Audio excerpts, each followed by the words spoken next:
पाली में सोमवार को डीएनटी समाज, राष्ट्रीय पशुपालक संघ और मूल ओबीसी महापंचायत के बैनर तले बड़ा प्रदर्शन देखने को मिला। दोपहर की तेज धूप में बड़ी संख्या में लोग सूरजपोल स्थित देवासी समाज छात्रावास से रैली निकालते हुए कलेक्ट्रेट पहुंचे, जहां जमकर नारेबाजी की गई और मुख्यमंत्री का पुतला फूंका गया। प्रदर्शनकारियों ने अपनी 11 सूत्रीय मांगों को लेकर आक्रोश जताया और जिला कलेक्टर को मुख्यमंत्री के नाम ज्ञापन सौंपा। डीएनटी संघर्ष समिति के अध्यक्ष लालजी रायका ने बताया कि उनकी प्रमुख मांग डीएनटी समाज को 10% अलग आरक्षण देने की है। इसके साथ ही राजनीतिक भागीदारी, आवास, जमीन और शिक्षा से जुड़ी मांगें भी शामिल हैं। नेताओं ने चेतावनी दी कि आंदोलन अब हर जिले में किया जाएगा और 1 जुलाई को जयपुर में महापड़ाव आयोजित किया जाएगा।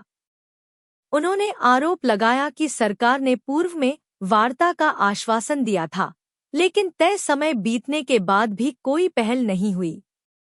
मूल ओबीसी महापंचायत के प्रदेशाध्यक्ष डॉक्टर आरसी कुमावत ने कहा कि अब वंचित ओबीसी, एससी और एसटी वर्ग भी इस आंदोलन से जुड़ गए हैं। सभी वर्ग आरक्षण के उपवर्गीकरण की मांग कर रहे हैं, ताकि शिक्षा, रोजगार और राजनीति में समान अवसर मिल सके। प्रदर्शनकारियों का कहना है कि जब तक उनकी मांगें पूरी नहीं होती, तब तक आंदोलन जारी रहेगा। का ये छठा आंदोलन था। 5 आंदोलन हमने पूरे किए और ये छठा था। आप सबको पता है कि बालराई में जो आंदोलन हुआ उसमें सरकार ने बातचीत करने के लिए एग्री हुई। 5 दिसंबर को वार्ताएं हुई, लेकिन उसके बाद 3 महीने के सरकार ने समय लिया। उसके बाद सरकार वापस वार्ता के लिए नहीं आई।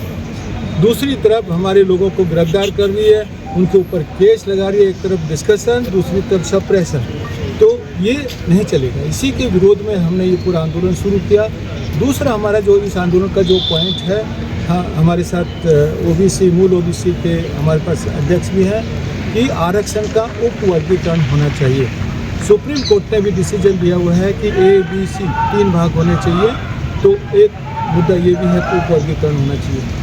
डीएनटी का जो मुद्दा है ये है कि उनके लिए जो 10% डीएनटी आयोग, विधायी आयोग, सुप्रीम कोर्ट सब ने बोला है, तो उनके लिए अलग से सेपरेट उनका एक आरक्षण होना चाहिए। आवास, पट्टे, ज़मीन उनके लिए होनी चाहिए, क्योंकि मूविंग पॉपुलेशन है। थर्ड, उनका पॉलिटिकल रिप्रेजेंटेशन उनकी संख्या के हिसाब से नहीं, इसलिए 10% पॉलिटिकल रिजर्वेशन भी होना चाहिए। मैं 10% क्यों बोल रहा हूँ, क्योंकि उनकी पॉपुलेशन नेशन वाइज उन्होंने 10% काउंट किया और राजस्थान में 15% पॉपुलेशन है। 1,23,00,000 का जो पॉपुलेशन है, इसलिए ये सारा प्रॉब्लम जो है, इसको लेके हमने ये छठा आंदोलन किया। कल हम जोधपुर करेंगे, फिर फलोदी करेंगे, सरकार को ये दिखाने के लिए कि हम झुकने वाले नहीं हैं, अपने हक और अधिकार लेके रहेंगे, चाहे किसी भी हद तक जाए। 1 जुलाई 2026 को जयपुर में महाआंदोलन होगा और इस महाआंदोलन में 100 से ज़्यादा कम्युनिटीज भाग लेंगी। क्यों लेंगी? क्योंकि हर वर्ग में वंचित समाज है। जैसे जो हमने एक मॉडल बनाया है, जिसे हमने दोस्त नाम दिया है D4 जो डीएनटी कम्युनिटीज, O फॉर वंचित वर्ग ओबीसी, S फॉर वंचित वर्ग SC, T फॉर वंचित वर्ग ST। ये चारों कम्युनिटीज में जो 150 समाज हैं, इन 150 समाज का 60 to 70% हिस्सा खाली 15 समाज लेके जाता है। तो हमारा ये कि भाई आप इसका वर्गीकरण करो। अरे बॉटम ऑफ द पिरामिड जो सोसाइटीज रहती हैं, जिनका कोई अधिकारी तक नहीं है, और उनको आप इग्नोर कर रहे हो, हर साल इग्नोर कर रहे हो, एजुकेशन में इग्नोर कर रहे हो, उसमें कर रहे हो, उसमें कर रहे हो। लास्ट पॉइंट मैं बताता हूँ, एक समाज के विकास के लिए 3 चीज़ जरूरी हैं। 1 एजुकेशन, 2 एम्प्लॉयमेंट और 3 पॉलिटिकल पार्टिसिपेशन। आरक्षण का उपवर्गीकरण होगा, तभी ये तीनों चीज़ें इन समाजों को मिलेगी, तभी ये तीनों जो ये समाज आगे आएंगे।